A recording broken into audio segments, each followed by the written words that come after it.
Segmen 11, gelombang elektromagnetik dalam konduktor. Pada segmen ini, kita akan membahas tentang perilaku gelombang elektromagnetik dalam material konduktor. Di dalam material konduktor, arus dan muatan bebas itu tidak lagi bernilai nol. Ya. Berdasarkan hukum Ohm, densitas arus itu proporsional dengan E. Ini densitas arus bebas itu proporsional dengan medan listrik. Ya. Dengan sigma ini adalah konduktivitas. Ya. Dia bukan muatan permukaan. Ya. Ini konduktivitas. Ya. Maka persamaan Maxwell kita itu akan memiliki bentuk seperti berikut ya. Selama ini ketika kita bahas di vakum dan bahan linier, bagian ini selalu 0 dan bagian J selalu 0 ya. Tapi sekarang kalau kita membahas di dalam konduktor, maka kita harus punya rho F ini dan kita harus punya bagian ini ya. Mu dikalikan J. J-nya adalah sigma dikali E, dengan sigma adalah konduktivitas. Jadi yang berbeda hanyalah persamaan 1 dan persamaan keempat. Cuma efeknya luar biasa, nanti kita lihat ya. Dengan memasukkan hukum Ohm pada persamaan kontinuitas, ini persamaan kontinuitas kita, ya, kita akan memperoleh seperti ini. Kita masukkan definisi J ke situ, kita akan punya do rho per do T sama dengan sigma divergensi dari E. Ya, karena ini kan J-nya adalah sigma kali E. Sedangkan divergensi dari E tadi adalah rho F per epsilon. Ya, epsilon. Maka persamaan kita menjadi ini. Do rho per do T sama dengan sigma per E epsilon dikalikan rho F. Nah, ini memiliki persamaan diferensial order 1 ya. Solusinya gampang sekali. Solusinya bentuknya eksponensial seperti itu. Ya. Cuma dilihat sekarang. Densitas muatan bebas ya atau si rho F ini itu akan hilang dengan waktu karakteristik yang bergantung pada ini. Disebutnya tau ini adalah waktu karakteristik ya. Ini adalah eksponensial negatif, artinya dia adalah fungsi yang decay ya. Dia punya nilai tinggi terus dia menuju 0 ya. Dia akan decay dengan waktu karakteristik adalah epsilon dibagi sigma ya.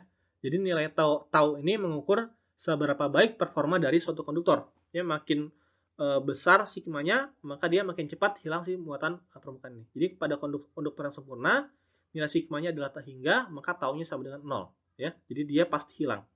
Artinya apa? Begitu kita injeksi muatan bebas ke dalam konduktor kita, maka dia akan segera hilang. Kalau di konduktor dia langsung hilang, kalau konduktor kurang bagus, kita harus nunggu beberapa saat sampai si muatan ini akan hilang. Tetapi untuk saat ini kita tidak tertarik pada kondisi ini, ya. Kita hanya mengasumsikan bahwa kalau kita injeksikan muatan bebas kepada material kita, material konduktor kita, maka akumulasi muatan bebas ini akan hilang bila kita sabar menunggu dengan waktu yang cukup ya sampai si rho-nya ini menjadi hilang. Sekarang kita sudah tahu bahwa suku rho F ini kalau kita sabar menunggu dia nilainya akan menuju 0 dalam konduktor ya karena dia tadi bentuknya eksponensial negatif ya, dia akan decay dengan suatu waktu karakteristik. Ketika rho F ini sama dengan 0 ya, maka persamaan 1 menjadi seperti itu. Jadi kita selalu tinjau di mana rho F-nya itu bisa jadi 0 ya. Nah, inilah persamaan Maxwell kita sekarang ya, dan persamaan 2 sampai 4 ini tidak berubah. Sebenarnya bentuk persamaan ini 1, 2, dan 3 ini mirip sekali dengan persamaan Maxwell dalam vakum ya. Hanya saja sekarang di persamaan keempat kita punya suku mu sigma dikalikan E. Ya, ini tidak lain adalah mu dikalikan J free ya. Tapi sekarang J-nya kita rubah menjadi J arus bebasnya menjadi sigma E. Ya, jadi hukum ampere kita sekarang punya suku arus dan arusnya dalam bentuk konduktivitas dikalikan dengan medannya ya. Nah, sejauh ini pada pembahasan vakum dan di elektrik suku ini selalu 0 ya, cuma sekarang karena di konduktor suku ini tidak bisa 0. Jadi harus kita pertimbangkan ya. Nah, hal ini akan menimbulkan sedikit perbedaan dalam bentuk persamaan gelombang dan solusinya.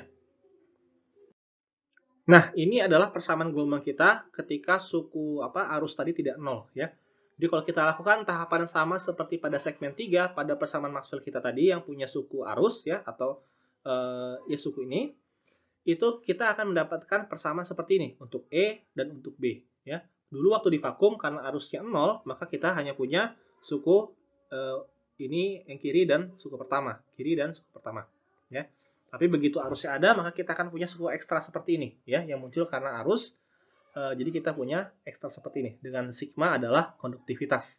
Jadi kalau kalian coba lakukan beri curl pada persamaan ketiga dan keempat, pada langkah-langkah pada segmen 3, kalian akan dapatkan persamaan seperti ini.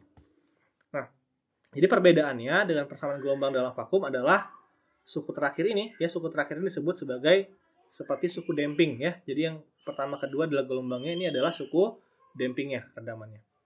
Nah, solusi persamaan ini itu masih dalam bentuk gelombang bidang, ya. Tapi sekarang gelombang bidang kita, K-nya itu bilangan gelombangnya berupa bilangan kompleks, ya. Dulu K-nya adalah real, sekarang K-nya menjadi kompleks, di mana K-nya itu adalah K biasa, bilangan gelombang, ditambah suatu I dikali kappa, ya. Kappa ini adalah suku peredam, nanti kita lihat, ya. Jadi K-nya seperti itu, ya, dia fungsi dari epsilon, mu, dan frekuensi dari gelombang monokromatik kita, dan fungsi dari konduktivitas bahan. Ya, kapanya juga sama seperti ini, ya, cuma dia imajiner. Kehadiran suku imajiner K ini, ya, K imajiner K kompleks adalah K real ditambah kappa, ya. Ini membuat solusi kita menjadi seperti gelombang bidang, tapi dia teratenuasi, ya. Kenapa teratenuasi? Coba kita masukkan K kompleksnya ini menjadi K plus kappa. Maka gini, coba lihat pelan-pelan, ya. Ini kan E pangkat I, K kompleksnya adalah K ditambah IK. I kali K seperti biasa, ya, ini adalah gelombang berjalan, ya. Tapi I dikali I kappa itu adalah minus KZ, kappa Z, ya. Dan ini adalah seperti suku atenuasi, ya. Artinya dia nilainya itu kan ini kan suatu, coba kalau kita gambarkan, dia fungsi eksponensial gitu, ya. Tapi dia decay gini, ya. Dia decay terhadap Z, ya. Jadi dia nilainya menuju 0. Jadi itu adalah fungsinya sebagai atenuasi. Dia makin besar Z-nya, makin kecil nilai gelombang kita. Ya, sama juga di B juga ada suku atenuasi ini. Jadi dia meningkat seiring meningkatnya Z gitu, ya, kita sebutnya. Nah, jarak yang diperlukan untuk mengurangi amplitudo gelombang kita dengan faktor 1/E, atau 1/E itu adalah itu, ya, yang eksponensial, itu sekitar 1/3, ya. Itu disebutnya skin depth, ya. Jarak yang diperlukan untuk mengurangi amplitudo sebesar 1/E itu adalah skin depth atau 1/, kappa ini, ya. Jadi D ini sebutnya skin depth, dia adalah 1/, dari kappa. Makin besar kappanya, maka D-nya makin kecil, ya. Besaran ini dipakai untuk mengukur seberapa dalam gelombang itu dapat penetrasi ke dalam konduktor, ya. Seberapa dalam gelombang elektromagnetik itu kalau masuk ke dalam konduktor, dia bisa sejauh apa, ya. Makin bagus konduktornya, nanti kita lihat bahwa D ini makin tipis, ya. Nah, jadi kappa ini menyatakan seberapa dalam gelombang bisa menembus suatu konduktor, sedangkan K yang realnya, ya, K bagian realnya itu sama seperti biasa dia menentukan panjang gelombang, kecepatan rambat, dan indeks bias dari material kita. Ya, jadi sekarang bedanya kalau di dalam konduktor kita punya suku atenuasi, tapi yang lainnya semuanya sama. Oke, sekarang kita sudah punya solusi dalam bentuk gelombang bidang monokromatik yang teratenuasi. Ya, jadi itu memenuhi persamaan gelombang yang ada redamannya tadi. Tapi seperti pada kasus vakum, kita harus mengecek bahwa solusi persamaan gelombang kita ini itu memenuhi persamaan Maxwell, ya, karena solusi gelombang belum tentu memenuhi persamaan Maxwell, ya. Tapi solusi persamaan Maxwell itu pasti memenuhi solusi gelombang. Di kasus vakum kita lihat bahwa solusinya adalah plane wave, dan plane wave-nya kalau kita masukkan ke persamaan Maxwell, kita dapat sifat-sifatnya. Pertama, dia saling tegak lurus, satu fasa, ya, dan transversal seperti itu. Kita juga akan lakukan hal yang sama kepada solusi gelombang teredam kita, ya. Sekarang kalau kita masukkan gelombang kita ke dalam persamaan 1 dan 2, kita akan dapatkan secara transversal, ya, karena tadi gelombang kita arah rambatnya ke arah Z. Kalau di-diff-kan dengan ini, kita hanya mengambil komponen Z, dan komponen Z-nya harus sama dengan 0. Artinya gelombang kita tidak punya komponen Z, medannya hanya ada ke arah X dan ke arah Y. Artinya dia medannya tegak lurus dengan arah perambatan, atau disebutnya gelombang transversal, ya, sama seperti di vakum. Nah, sekarang mari kita atur agar medan listrik kita itu polarisasinya ke arah X, ya, vertikal ke arah X. Jadi ini adalah medan listrik kita terpolarisasi ke arah X. Kita masukkan dia ke persamaan 3 dan 4, ya, seperti itu. maka kita akan dapatkan solusinya. Ini masukkan ke sana, di-curl-kan ya. Kita kalau kalian lancar ya, dapat seperti ini ya. Ini adalah medan B kita, medan B kompleks kita. Ya. Kita akan punya suatu faktor sama seperti dulu ya, ada K per omeganya, tapi sekarang K-nya K kompleks, tapi lihat arahnya dia adalah ke Y. Lihat, E-nya ke X, maka B-nya ke Y. Ya, E-nya ke X, B-nya ke Y. Artinya apa? E dan B saling tegak lurus ya, jadi sama lagi. Sekali lagi, solusi kita menunjukkan bahwa medan E dan B saling tegak lurus, dan E dan B merupakan gelombang transversal. Jadi gelombang transversal yang tegak lurus. Ya, kita belum tahu apakah dia akan satu fasa atau tidak. Ya, ini yang perlu kita tanya. Apakah dia fasanya sama atau tidak? Ini medan kita ya, medan K dan medan B saling tegak lurus ya. Sekarang bilangan gelombang K yang kompleks itu dapat dinyatakan sebagai berikut ya. Semua bilangan kompleks dapat dinyatakan sebagai perkalian dari suatu amplitudo dikali eksponensial dengan suatu fasa. Ya, ini definisi bilangan kompleks. Selalu bisa dinyatakan sebagai amplitudo dikali eksponensial dari fasa ya. Oke, ini coba cek di kuliah matematika rekayasa, pasti ada ini ya, bilangan kompleks dinyatakan amplitudo dikali eksponensial dari fasa. Nah, H sendiri adalah itu ya, magnitudnya seperti ini, K tambah K kuadrat diakarkan. Tetanya adalah kappa dibagi K ya. Kappa ini adalah bagian imajinernya, K ini adalah bagian realnya. Nah, dengan menggunakan relasi E, B, dan K ya, kita bisa menyatakan E0 dan B0 sebagai berikut. Ya, lihat. E0 adalah, jadi kita nyatakan sebagai amplitudonya ya, dikali eksponensial fasanya. B juga sama. B0 magnitudnya dikali eksponensial fasanya ya. Tapi B itu bisa dinyatakan dalam E dengan catatan si K-nya ini adalah yang di dalam ini ya. K-nya adalah K kompleks.